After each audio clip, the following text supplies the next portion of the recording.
The Red Army would go on to become the largest and most powerful in the world by 1945. However, in 1941, even before the tragic losses endured during Operation Barbarossa, the Red Army was a hodgepodge force. It was hobbled by Stalin's purges, incomplete and sometimes confused modernization, and a Byzantine organizational system. Hello everyone and welcome to the 10th video in our prelude to the Kings and Generals Weekly Eastern Front of World War II series. We left off last week with a look at the beginning of the Second World War, as Hitler's troops crushed Poland, France, Belgium and the Netherlands, while pushing Britain to the brink of defeat. This week we will examine the Soviet plans and troop dispositions prior to the beginning of Operation Barbarossa. This series dives deep into complex and often sensitive historical topics that may not always align with YouTube's guidelines, so your support is essential. By becoming a member or patron, you're helping keep this project alive and ensuring we can continue delivering high-quality content to our viewers without worrying about demonetization. Our members and patrons have early access to the next 6 episodes. Become one by pressing the join button under the video or via the links in the description and pinned comment, and gain access to future Eastern Front videos and 200 other exclusive episodes. After the debacle of the Winter War with Finland, Stalin set out to reorganize the Red Army. Fresh from the purges, he also decided on a shuffle of leadership. Tensions were high, but few, if any, of the Red Army's leaders were purged as a result of the Winter War. In February 1940, General of the Army Zhukov was called to Moscow to take over as the new Chief of the General Staff. A complete reorganization of the nation's defense was started.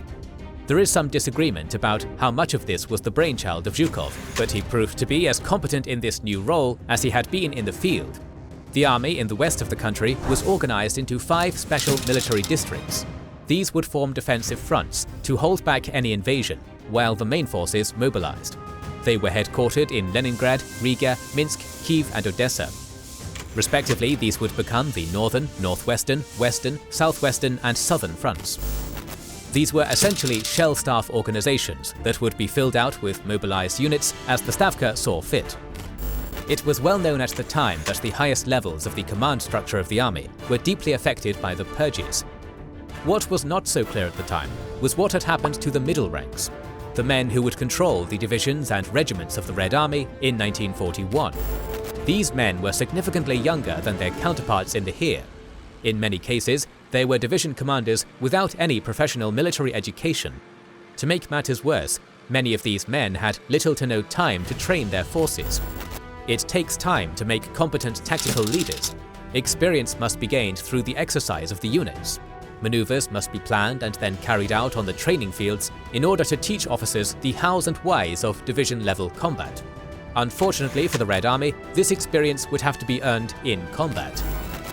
The defense of the country from a threat to the west was organized into strategic echelons. There were 2 strategic echelons of the regular army and a forward border defense element.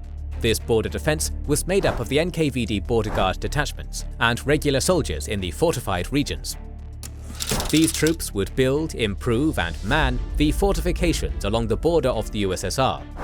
By June of 1941, there were 57 of the fortified regions, with 42 of them in the west. These consisted of 190,000 men. The NKVD border guards had approximately 165,000 men in their various units and detachments. The intention was that these forces would be able to resist any incursion, while the rest of the army mobilized and moved into place to begin counterattacks. Failing that, they would form a solid enough barrier to slow down the enemy. Their proximity to the border meant that they would need to be manned before any attempt at invasion in order to be strong enough to accomplish the mission of delaying or repelling the army. Unfortunately, this would prove to be out of reach on the day, as Stalin's late permission to ready the troops proved an inadequate warning to get these men into their positions. The last of the various border troops we will mention is the NKVD Railroad Security Forces. There were roughly 62,000 men arrayed around the country's railroad depots, bridges, and other areas of significant importance to the logistics network of the country. The next line of defense is commonly referred to as the 1st Strategic Echelon. This consisted of the first standalone units of the Red Army. There were 15 field armies divided into the 5 fronts discussed earlier. Together, these armies had 166 divisions. On the northern front, the 7th, 14th and 23rd Armies comprised 22 divisions and had reserves of 3 independent rifle divisions and a motorized corps. They were deployed on a line along the Soviet-Finnish border from Leningrad to the shores of the Barents Sea. The northwestern front, covering the territories of the former Baltic republics, had 3 field armies at its disposal. The 27th Army was held in reserve around the Ostrov area, along with the 5th Airborne Corps. The 8th and the 11th were along the front with German East Prussia down to Vilnius. Together they possessed 29 divisions. The western front had 4 armies, with 3 on the border with German-occupied Poland. The 3rd, 4th and 10th Armies were deployed closely to the border, and the 13th was held in reserve deeper behind the lines around Minsk. The entire front, including reserves, possessed 43 divisions. The southwestern front was the largest of the Red Army. The 5th, 6th, 12th and 26th Armies were deployed along the front, with the large reserves of the front in positions behind them. Having 4 rifle, 2 motorized and an airborne corps meant that the southwestern front had significant strength that could form secondary lines to cover the retreat of its forward forces, a luxury that none of its compatriots would have in the first days of the invasion. The southern front was the smallest, with only 1 field army. Its 14 divisions were covering the Romanian border in front of the port of Odessa. The 9th Army was significantly larger than its comrades to the north. This was due in part to the breadth of the area to be covered. Also, the area was not seen as a likely area of operations. The source material is unclear about this, but perhaps Stalin did not expect the Romanians to actively take up arms against the Soviet Union. The Stavka Reserve was arrayed behind these field armies in the 2nd Strategic Echelon. It consisted of 57 divisions in 6 field armies. 3 of these armies, the 19th, 21st and 22nd, were stationed west of Moscow, one behind each of the major fronts. The 20th Army was held in the vicinity of the capital. The 16th and 24th Armies were in Siberia, headquartered at Chita. They would head west in due course, but initially they formed the Red Army's presence along the long spine of the Soviet Union, connecting the Far Eastern Front to the capital. Within this framework of deployment, plans were developed for the defense of the country.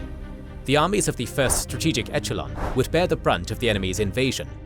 Intending to reinforce the border guards and occupy the defensive works of the border, they would need time to get into place. Within this echelon, the 1st Operational Reserve was intended to be the bulk of the Red Army's counterattack capability. Any breach of the border defense would be handled by these forces, but the Red Army intended to focus on forming massive counterattacks to strike the invaders and drive them back using the Stavka Reserve. It was decided after the fall of France that war was probably inevitable with Germany and its allies. After some debate, it was decided that the most likely plan was war on 2 fronts. Germany and its European allies would strike in the west, while Japan attacked in force against the Far Eastern armies. Plans for this were constantly shifting, but the general concept was that the border armies would be sufficient to hold back the invaders, while the rest of the bulk of the Red Army was mobilized and moved into place for the main counter-offensive in the west. This was primarily envisioned as coming from the southwestern front. It would strike northwest to Lublin and through Lodz and then to Danzig. This bold move would cut off the enemy along the border. The debate continued throughout the last half of 1940 about where the German main effort would be focused. Sometime in October, Stalin made clear that he believed Ukraine and its natural resources would be the main target of the Germans. Still, the Soviet Union started work on a number of defensive preparations. Much of this energy was invested in the build-up of industrial capacity for the production of equipment and ammunition. Orders were put in for massive amounts of the latest models of tanks, the T-34 and the KV-1. It would take time for these to arrive at the frontline units in meaningful numbers, but it was important for the production capacity to be set aside as soon as possible. This was due in part to the fact that the Soviet Union still lacked much of the required machinery for the mass production of weapons and ammunition. As Stalin was hoping to curry extra favor with Hitler by increasing material exports to Germany, Hitler was cutting back on deliveries to the Soviet Union. Stalin had enormous orders of machinery placed at German factories, demonstrating just how far the Soviet Union still needed to go in order to build the industrial base necessary for a long war. It was well known in the highest echelons of leadership by the summer of 1941 that there was not enough production capacity. Anti-aircraft guns, anti-tank guns, and even modern field artillery were in short supply. The ammunition for these weapons was also not being produced in sufficient numbers.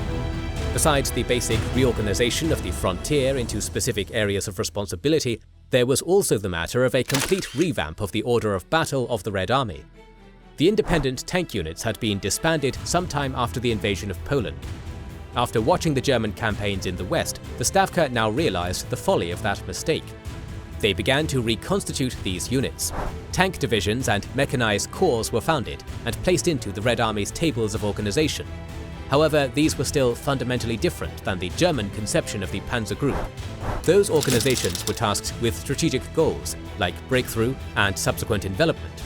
Soviet tank formations were assigned piecemeal to individual field armies, to be used in local breakthrough operations and counterattacks. The Red Army's doctrine would evolve on this point, but it was still in this somewhat primitive state in 1941. These reformed units were being put together from scratch. This took time, resources, and personnel. Many of the tank divisions were mere shadows of their authorized strength on the 22nd of June 1941. Exact numbers are hard to come by for every unit, but here are 3 divisions that are broadly representative of the Red Army at large. As we can see, the tank divisions were sorely lacking in the modern equipment they were authorized. The 1st Tank Division had less than 10% of its authorized 62 KV-1 heavy tanks.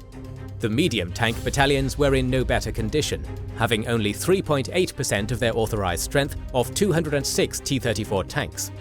This failure to properly equip the tank divisions with modern tanks was compounded by keeping them well stocked with large amounts of obsolete tanks. This gave an illusion of strength that would come to haunt commanders throughout the early months of the campaign. In all, there were 40 tank divisions in the Western Theatre.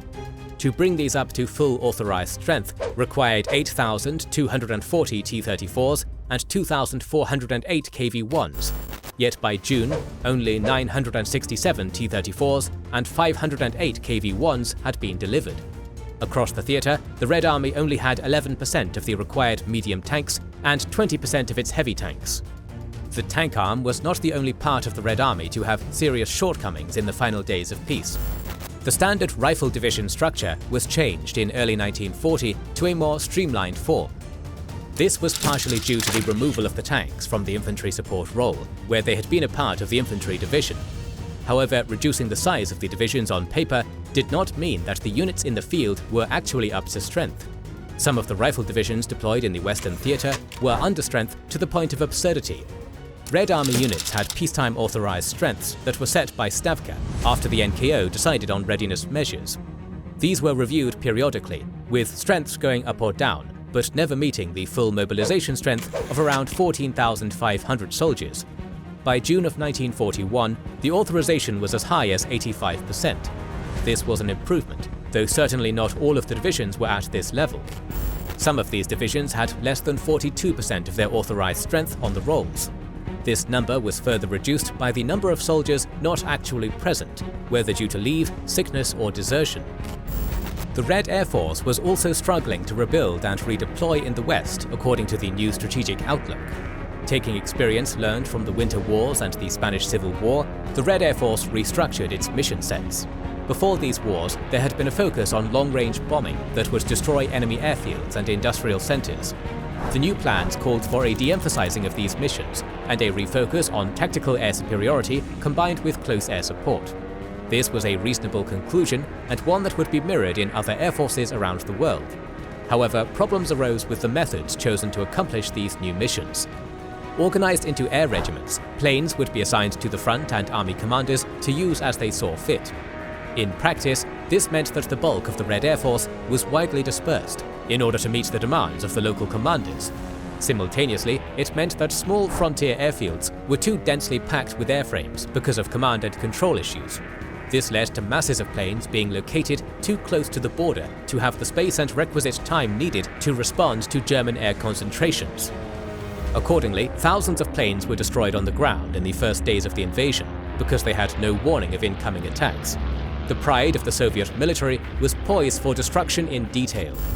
Besides these basic issues of placement, the Red Air Force was also struggling with modernization. Too little industrial capacity had been devoted to the production and delivery of the modern airframes needed. Mobilization plans were incomplete when the Germans invaded, much less actually being carried through. The essential issue with the Red Army's mobilization scheme was that it assumed that the army would have advance warning of any attack. With the benefit of hindsight, this was an absurd proposition that was a relic of the past. The slow-moving armies of the First World War had been bound by long-term mobilization schedules that took weeks, if not months in some cases. However, in the context of the knowledge of the day, it was not ridiculous to assume that the Red Army would be able to take time to mobilize. No one had missed the unmistakable signs of mobilization and deployment of the German army in 1939. In 1940, there was only confusion about where the main effort of the Wehrmacht would be, not that they had mobilized and prepared. Even then, much of the confusion was the result of the tightly packed deployments, meaning it was possible for troops in one area to be able to strike in multiple directions. The Red Army was not wrong to suppose that they would have a warning in order to mobilize. Indeed, they had plenty of warning. What was lacking was authorization to mobilize. This came from Stalin himself. It could not be predicted that Stalin would hesitate and give orders not to mobilize when every system available to him was begging to do so. Front-level intelligence warned Stavka. Strategic intelligence by the Soviet Union's covert sources warned of the attack. The US and the UK warned of the attack. Warnings abounded throughout the first part of 1941 about the intentions of the Germans. During the winter of 1941, the US government warned the Soviet ambassador that Germany was planning an attack on the Soviet Union in the spring. The British also warned the Soviet Union that they knew of German plans for an invasion. Stalin did not heed these warnings. Even in April, the British government was sternly giving the Soviet Union warnings that Hitler was preparing to invade with the mass of the Wehrmacht, but this fell on deaf ears. Stalin routinely dismissed these warnings as English provocations and clumsy fabrications. It was this failure of decision that doomed the Red Army, not a lack of warning. Tactical and strategic surprise is often trumpeted in studies of the early days of the invasion, but it is often given too much credit. Individual units were not in place because they were not allowed to move into place. They were not up to strength because, in many cases, they had not been allowed to mobilize. Soldiers do not come out of the woodwork because colonels or generals ask for them. They have to be called up from their daily lives, organized and sent to the units. These are tasks for the highest levels of any bureaucracy. In the Soviet Union, like most other countries, this was a course of action decided by the highest levels of authority. Stalin chose to stay his army's hand. They would pay the price for that decision. This concludes our discussion for this week. Next week, we will go over the German plans and troop dispositions for Operation Barbarossa. Stay tuned, and remember, this is just the prelude to the weekly Eastern Front of World War II series. Don't forget to subscribe, comment, and share this video. It helps immensely. Our patrons and YouTube members can watch more than 200 exclusive videos. Join their ranks via the link in the description or by pressing the join button under the video to watch these weekly videos, learn about our schedule, get early access to our videos, access our private Discord, and much more. This is the Kings and Generals channel, and we will catch you on the next one.